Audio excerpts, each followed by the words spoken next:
On today's video, I'm going to be replacing the piston and cylinder on a Stihl FC 56 edger. The first thing that I always do when a piece of equipment comes to the shop and it's not working is to do a hang core test.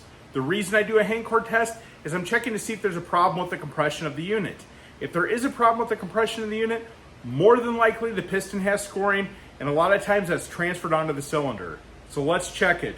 What I'm going to do is hold onto the hang cord and see if the unit holds. If it holds like this and doesn't drop, we've got good compression and there might be another issue. If it drops to the ground, it's got a compression issue. So let's check it out. And it failed the compression test with flying colors. Now that we know there's a compression issue, the next thing I'm going to do is inspect the piston. There's two ways to do that. It's going to be the air intake side and it's going to be the exhaust side. You're going to have to remove the carburetor and you're going to have to remove the muffler. More than likely, the scoring is going to be found on the exhaust side, on the muffler side. Scoring is almost always caused by a lean run issue. There are varying degrees of lean run, the main one being straight gas. Sometimes people don't mix their gas right. They'll pour oil in, they'll put the gas on top, won't mix it up, so you'll end up having too lean of gas. Other times, they'll put the wrong mixture in, not add enough oil with the fuel. And sometimes people will mess with the carburetor settings and mess up the fuel air mixture, which will cause lean run as well. And that is the case of this unit. The unit started out with bad gas in it, and the customer did not know enough to dump the bad gas out, put fresh fuel in, so the first thing they actually went to was adjusting the carburetor.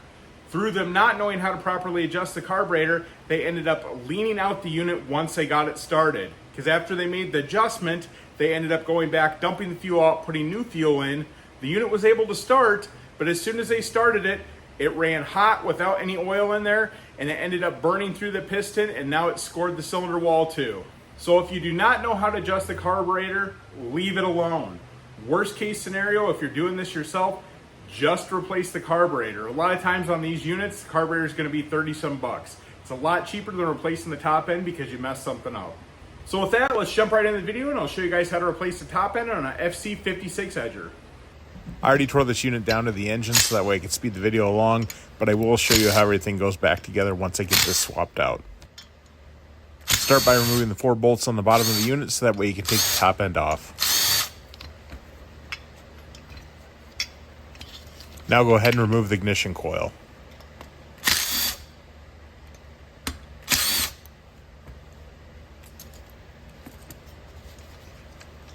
Now go ahead and split the crankcase and go ahead and remove the cylinder from the top. Since the bolts hold the crankcase together as well, I would highly recommend redoing the crankcase seal. As you can see, this piston has significant scoring. I removed the single circlip, now I'm going to remove the wrist pin.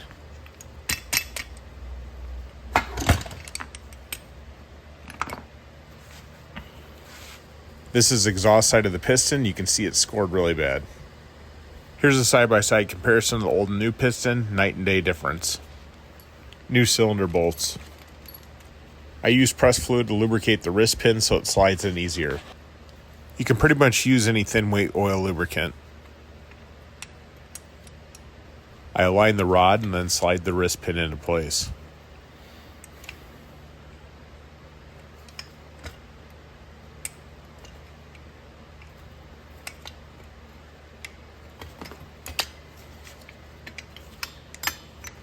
Now I'm going to push the wrist pin in the rest of the way and seat it all the way down. Now I'm installing the circlip and locking it into place. I'm going to take the old gasket off before I install new Durco.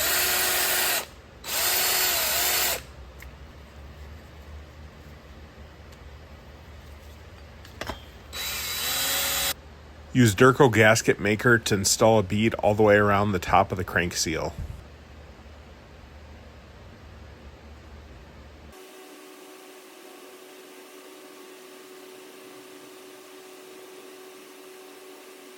Now press the clamshell together. Now install the new gasket. Press fluid on the top of the piston before I install it in the cylinder. Install the ring clamp to compress the ring.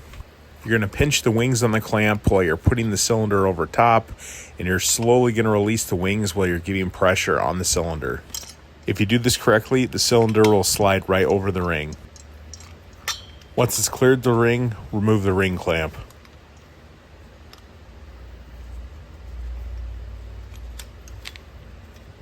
Now go ahead and push the cylinder all the way down to the crankcase.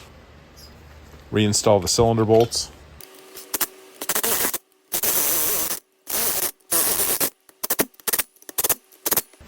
Make sure the piston moves freely and doesn't catch on anything. Install the muffler.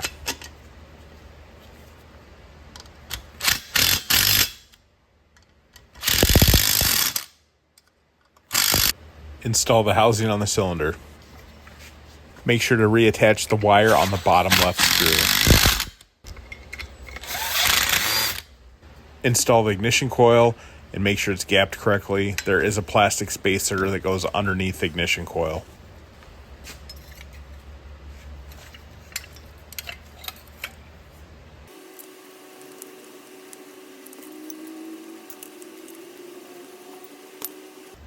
Now set the engine housing back in the shroud and reassemble the rest of the parts. Here's that last screw with the wire that needs to get connected to the bottom left-hand corner of the air filter housing.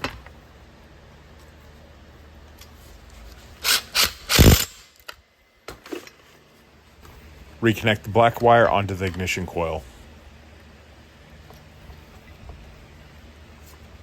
On the switch assembly, there's two little black nipples that fit into two holes in the shroud. Make sure you seat this in correctly. I'm installing a new carburetor on this unit as well. Install the throttle linkage before you put the carburetor back on the unit.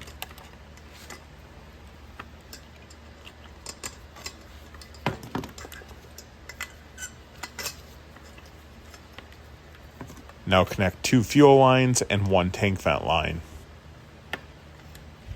Don't forget this gasket.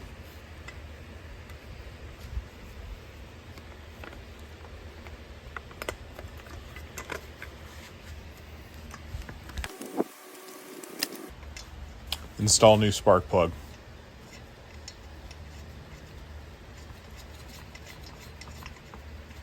Put the top shroud back on, and remember when you're looking at your screws, any of the coarse screws are going to be plastic to plastic.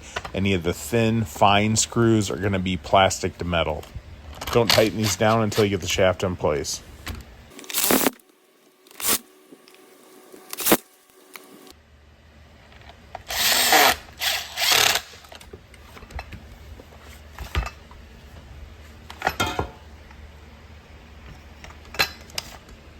Make sure you get the shaft installed all the way into the clutch drum.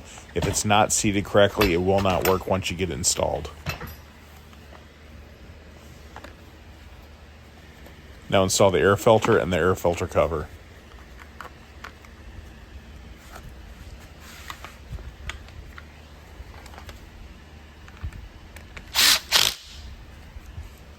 And lastly, the recoil assembly. All right, so here's a hang cord test. After we replace the top end, let's check the compression. And it holds. Problem fixed. Let's go start it up.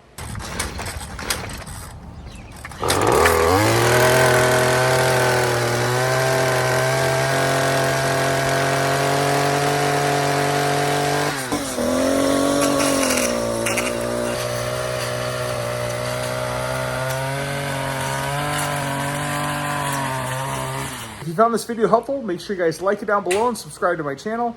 I got lots of other great content on there, repairs that I do on a daily basis, tools, tips, and tricks that I use to help get the customer's equipment right back out the door. And as always, make sure you guys check out the description of my video. I list the Amazon affiliate links to tools that I use in the video that you guys can purchase on there and help support my channel. Thanks for watching.